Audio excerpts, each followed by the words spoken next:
Yok getemem. Oldu. Naharın tayinlere. Hava tayin. Tayin olsa var yan beni ağın tarafta. Bolu gelme. Var.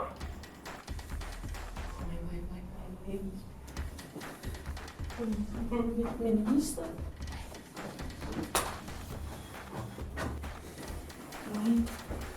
Ememeyiz. Can edeyim. Bir şey. Alo. Selam komşum. Doncuğum o ayarlan halas kerip padnos var ha. O mangal padnos şun reska uğradayım da.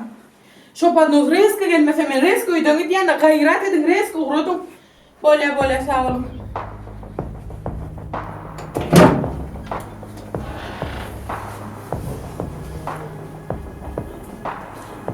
Vay gelin işte. Ya dedim mi? Gel. Otur. Naha. Hadi bacım. Koluna hatayladım. İstina. Gelin okmuyor. İneğine vırmın tuhafkana çıkar otur. Ne tehdit eşkiyen mi? Ben arasmadım sana. Yok vırmın.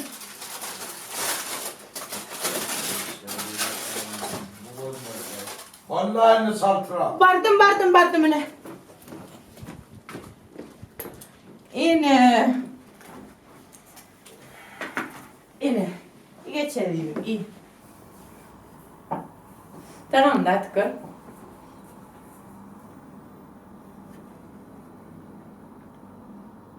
Sen nire? Bulur ya naharlar nire o. Dedim görmesin. Değil mi lazım? Daha şeyken seni ilk gör. Öyle mi? İlk görülen mi? Bak. İlk gör. Ne de uçurdum diyor. Duhovkada ısırdım.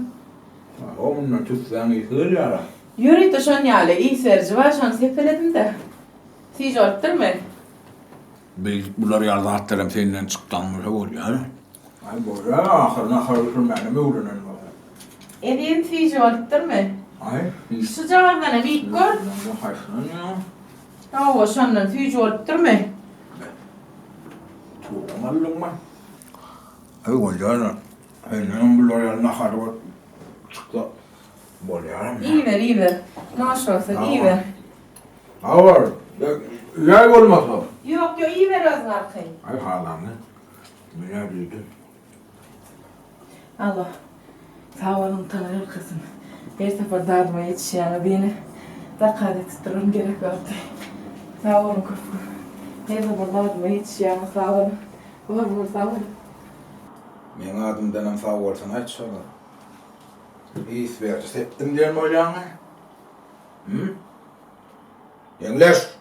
Buyurun. Yedip tapağını geçmeni. Edimde yürü.